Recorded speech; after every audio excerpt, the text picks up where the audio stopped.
Right, okay. அப்ப நாங்க பார்ப்போம். இந்த நபரக தொடர்பாடல் இயல்புகள் நாங்க பார்த்துட்டோம். சரி, அடுத்த கேள்விக்கு நாங்க போவோம். மூணாவது கேள்வி இப்போ. மூணாவது கேள்வி பாருங்கோ. நபரிடை தொடர்பாடல் இயல்புகள் நான்கினை குறிப்பிட்டு அவற்றுள் இரண்டினை சுருக்கமாக விளக்கு. நபரிடை தொடர்பாடல் என்ன? நபரிடை தொடர்பாடல் ஆள் இடை தொடர்பாடல். ஆள் இடை தொடர்பாடல் நாங்க நபரிடை தொடர்பாடல் சொல்றோம். சரிதானே? ரைட். இப்ப அதுல இயல்புகள் நான்கு கேட்டி நல்லா விளையங்குள்ள பிள்ளைகள் நாங்க விட எழுத போல சரியான விடைகள் எழுதும். சும்மா நம்ம கெஸ்ஸிங்ல போற விடைகள் எழுதப்படும். ஒரு சிலதுக்கு நாங்க அப்படி எழுதினாலும் என்ன கைட்ல இருக்கிற விடைகள் வந்து கூடுதலாக எதிர்பார்க்கப்படும். உங்களோட கைட்ல இருக்கிற விடைகளைத்தான் கீழேயும் போடுவாங்க பெரும்பாலும். ஏனென்றா பிரச்சனை வரக்கூடாது. வேறு ஏதாவது புத்தகத்தில் இருக்கிற விடை உண்டா கீழே போட்டு அது நாளைக்கு பிரச்சனையாகி மார்க்கிங் பண்ணி நாளைக்கு அது சிக்கலாகி அப்ப அதனால என்ன செய்வாங்கன்னா பெரும்பாலும் கைட்ல இருக்கிறது தான் உங்களுக்கு என்ன செய்ய போறாங்கன்னா கேள்வியாக போட போறாங்க. சாரி, விடையாக போட போறாங்க. ஸோ கேள்வியும் தான், கேள்வியும் கைட்ல தான் போட. ஸோ நீங்க என்ன செய்யணும்னு சொன்னா கைட்டை நல்ல தரோவாக நீங்க அப்படி கரைச்சி குடிக்கணும். அப்பதான் உங்களுக்கு விடையை வந்து எழுதுறதுக்கு இலகுவாக இருக்கும். நான் படிக்கிற பிள்ளை தானே மேக்சிமம் 2 வருஷம். ஏன்னா மேக்சிமம் 2 வருஷம் நாங்க எதுக்காக வந்து மெனக்கிறோம். நமக்கு வேற எந்த யோசனையுமே வேணாம். ஒரு முழு மூச்சாக இருந்து என்ன செய்ய இதுக்காக வந்து நாங்க படிக்கிறோம்.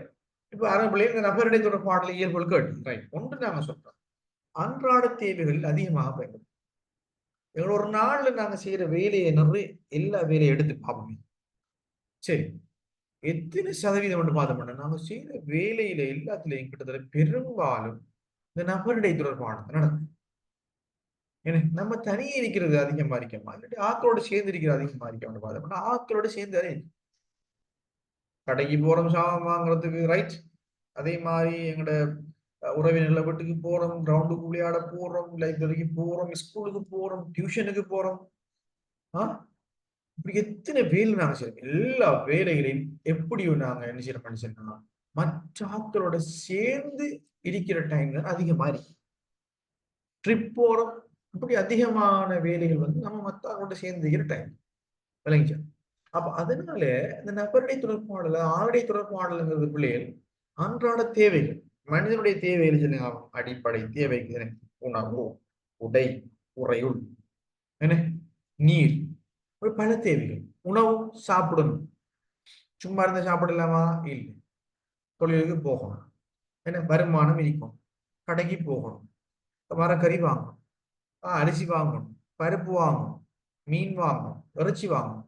என்ன சும்மா இருந்த வருமா? வராது. கடைக்கு போகணும், கடைக்கானோட கதைக்கணும், இறைச்சிக்கான கேட்கணும், என்ன விலை எவ்வளோடு கேட்கணும். அப்ப என்ன இங்க நடக்கிற தொடர்பாடல் என்ன? இங்க நடக்கிற தொடர்பாடல் வந்து ஆளி தொடர்பாடத்தை விளங்கிச்சா.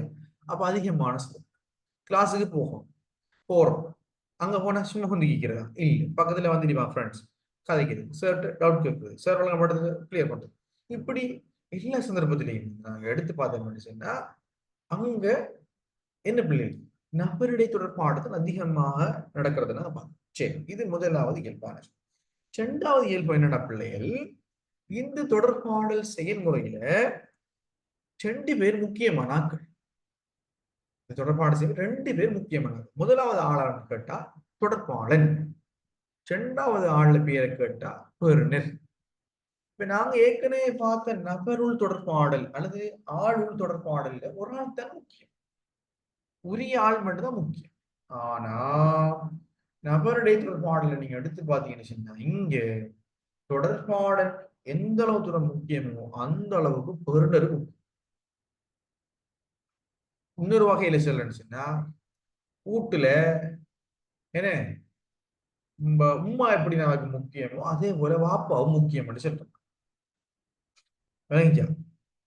அப்ப வீட்டை உம்மாதான் முக்கியம், உம்மா வாப்பாவோட உம்மாவோட மட்டும் இருக்கேன் மேலாது வாப்பா தான் முக்கியம்னு சொல்லி போட்டு உம்மாவோட போட்டு வாப்பாவோட மட்டும் இருக்கல. 2 பேரும் முக்கியம். ஏன்னா 2 கைகளும் சேர்ந்து தட்டினா தான் என்ன செய்ய சத்தம் பெறும். விளங்கிச்சா? அதே மாதிரிதான் இங்க தொடர்பாளர் முக்கியம், பெருநர் முக்கியம். 2 பேரை வகைவாகவும் மாறி மாறி வருது. அடுத்தது வந்து சமூக தொடர்பு. என்ன இப்ப சமூகம் வந்து நாங்க போகக்குள்ள இன்னொரு ஆளோட எப்படியும் கதைக்கும். சமூகத்துக்கு போனா சமூகத்தில் இருக்கிறதா கூட நாங்க பேச வேண்டியது, சமூகத்தில் இருக்கிறதா கூட தொடர்பாடல் செய்ய வேண்டி வரும். அப்ப அது என்ன ஆளுடைய தொடர்பு. இடையூறு குறை. என்ன இடையூறு குறைவுண்டா இப்ப நேருக்கு நேர் ஆளுடைய தொடர்பாடல். என்ன இந்த போன்ல கதைக்காம ஜூம்ல கதைக்காம வேற இந்த அதுகளை கதைக்காம நாங்க நேரடியா போய் அவரோட பேசும் ஆளுடைய தொடர்பாடல். அப்ப என்ன நடக்கும் அங்க தடைகள் இடையூறுகள் எல்லாம் இருக்க மாட்டோம். நாய்ஸஸ் சத்தங்கள் இரைச்சல்கள் என தடைகள் எல்லாம் குறைவாகத்தான் காணப்படும். அடுத்து பாருங்க அப்படி உடன் அடிப்பின் என்ன இமீடியட் ஃபீட்பேக். ஆளுடைய தொடர்பாடல்ல நபருடைய தொடர்பாடல்ல மிக மிக அடிப்படையான மிக முக்கியமான ஒரு இயல்பு தான் இந்த உடனடிப்பின். ஒரு ஆள் கேள்வி கேட்டா அந்த கேள்விக்கு உடனே பதில் கிடைக்கும். ஆளுடைய தொடர்பாடல் வேற எந்த தொடர்பாடலும் அப்படி கிடைக்காது. மற்ற எல்லா தொடர்பாடலும் ஆள் கூட்டு தொடர்பாடல் எடுத்து பாருங்க, வெகுசனம் பொதுசனம் மெய்நிகர் உடனடியாக கிடைக்காது இல்லைங்களா. ஆளுடைய தொடர்பாடல் நேருக்கு நேர். உன்னை நான் நேர சந்திச்சு உன்னோட இந்த விஷயத்த கதைக்க போறான்னு சொல்லி சொல்லிட்டேன். ஏன்னா உன்னை நேரில் சந்திச்சு உன்னோட இந்த விளக்கத்தை நான் பார்க்கணும்னு நாங்க சொல்றோம். ஏன் சொல்றேன் நான் உடனடியாக அதுக்கு ஆக்ஷன் எடுக்கிறேன். அப்ப அது நான் உடனடியாக பின்விட்டேன் இல்லைங்களா. ரைட். இப்ப நான் அதை கழிவு போறேன். நபருடைய தொடர்பாடல் பயன்கள் முனை கட்டி, அதாவது ஆளுடைய தொடர்பாடல் பயன்கள் முனை கட்டி பிள்ளை என்ன இலகுவான இடைச்சேர்வு தூண்டல் அதிகம். ஏன்னா ஆளுடைய தொடர்பாடல் தூண்டல் அதிகம். ஒரு வேலையை செய்யறதுக்கு தூண்டுறது விளைஞ்சா, படி தூண்டுறது, விளையாடு தூண்டுறது, இதை கொஞ்சம் பாவிச்சுப்பார் நல்லா இருக்கு தூண்டுறது விளைஞ்சா. இந்த கடையில உடுப்பு எடுத்துப்பார் நல்லா இருக்கு அழகான உடுப்பு விலையும் குறைய எடுத்துப்பார். இந்த கடையில போய் சாப்பாடு வாங்கி சாப்பிடுப்பார் நல்ல டேஸ்டா இருக்கும் இந்த சாப்பாடு. இங்க பர்கர் வாங்கி சாப்பிடுவார், இங்க பிரியாணி வாங்கி பிரியாணி இந்த கடையில வாங்கி சாப்பிடுவார். சும்மா அந்த மாதிரி தான் இருக்கும் தூண்டல். அடுத்து பாருங்க பிள்ளையே புரிந்துணர்வு. என்ன ஒரு புரிஞ்சு சொல்றதுக்கு என்ன ஒரு நண்பனை இன்னொரு நண்பன் புரிஞ்சுக்கணும், ஒரு நண்பியை இன்னொரு நண்பி புரிஞ்சுக்கணும். அதுக்கு ஆடை தொடர்பாடல். நம்பிக்கை. இப்ப நம்ம ஒரு ஆள்கிட்ட வந்து ஒரு விஷயத்த பேச போறோம், போன்ல பேசுவோமா, ரகசியம் ஒன்று பேச போறோம் போன்ல பேசுவோமா இல்லை. பட் போனுங்கிறது ரகசியமே இல்லை. போன் வந்து பப்ளிக் தான். ரகசியம் என்று நாங்க நினைச்சு கொண்டிருந்தாலும் பப்ளிக் தானே. அப்ப நம்பிக்கையான ஒரு விஷயத்தை நாங்க கதைக்கணும்.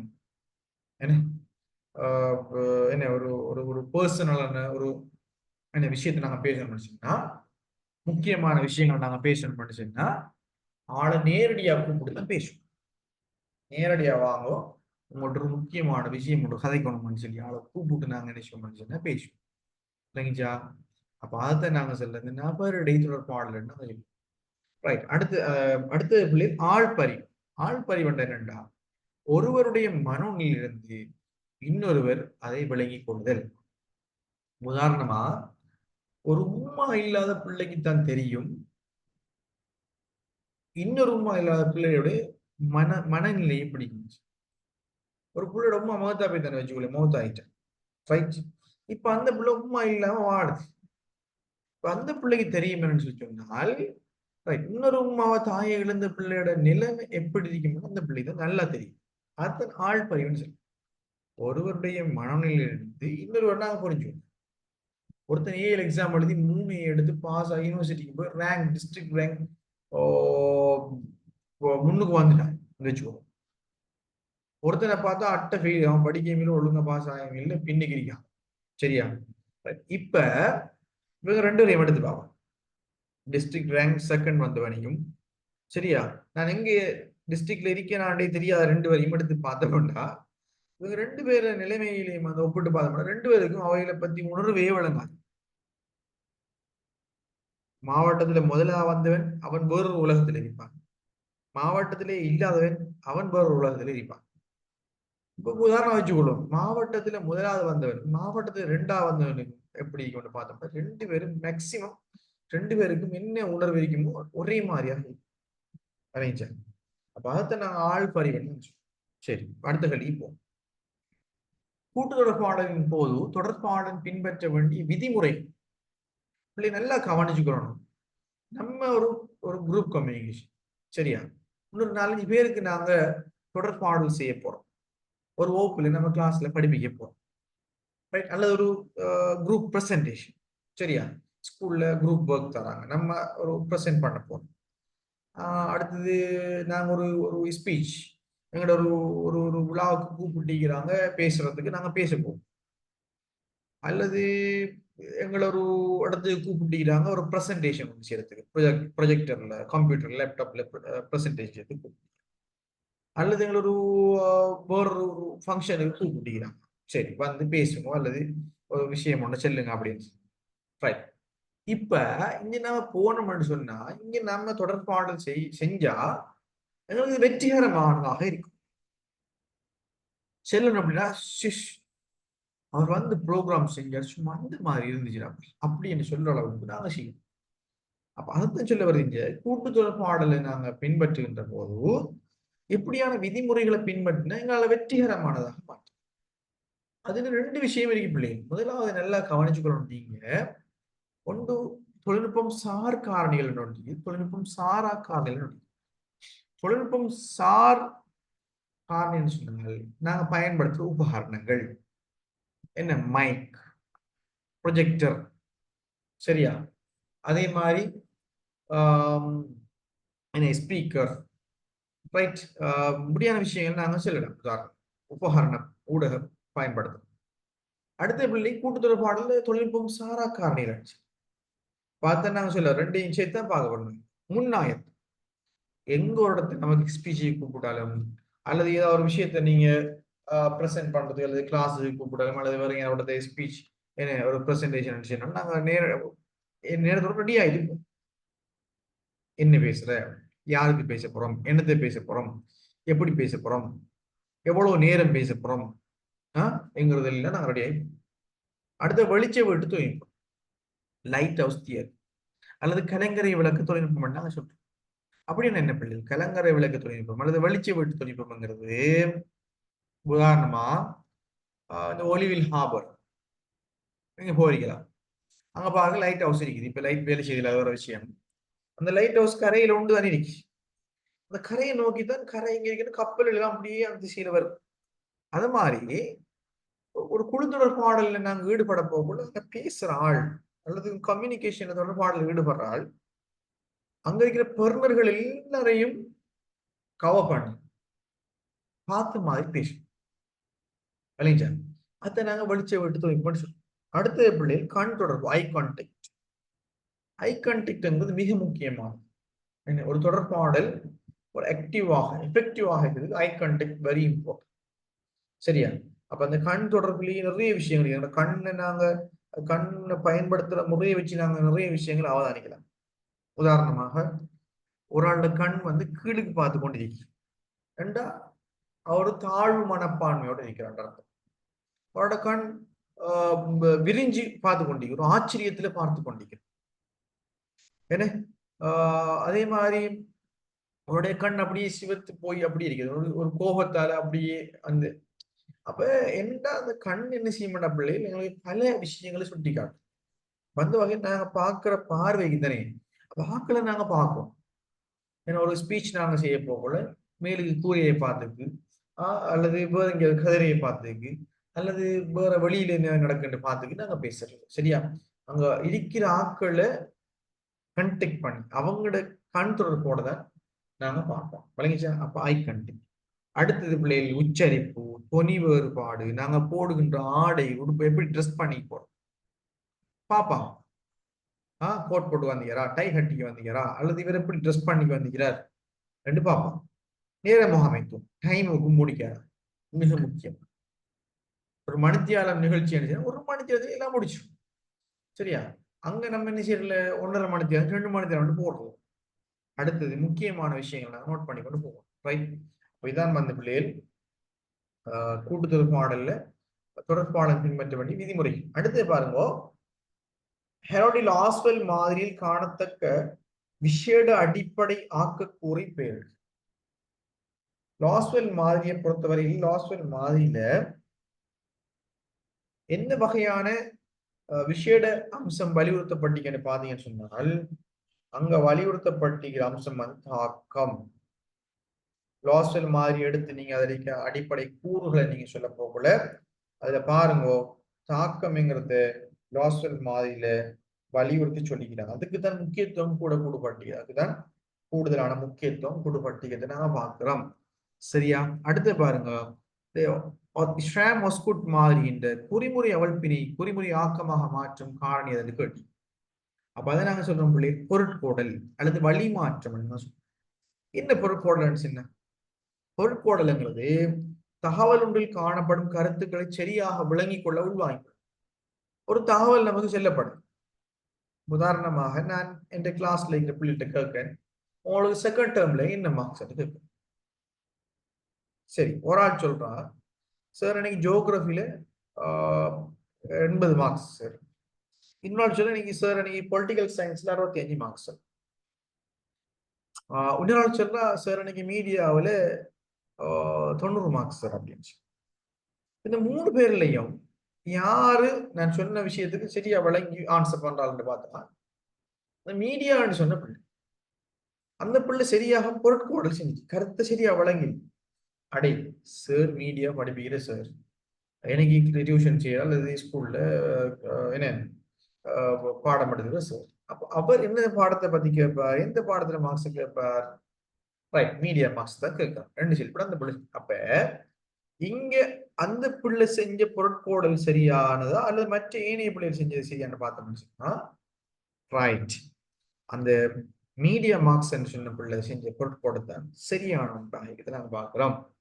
அதே மாதிரி தொடர்பாடல் செயல்முறை தொடர்ந்து கண்டினியூவா நடந்துக்கு போறதுக்கும் இந்த பொருட்கோடல் மிக முக்கியம். ஒரு ஆளுக்கு முன்னாள் கதைக்கிறது விளங்காட்டி அங்க பதில் சொல்ல இயலாது.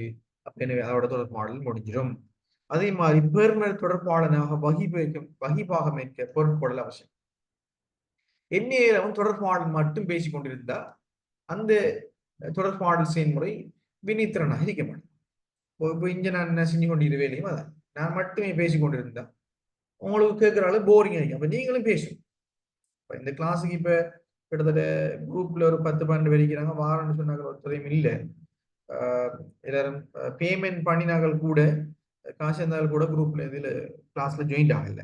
சரி, அப்ப அடுத்து வந்து தொடர்பாளனும் பெர்னரும் பொதுவான மனநிலை உருவாகும்.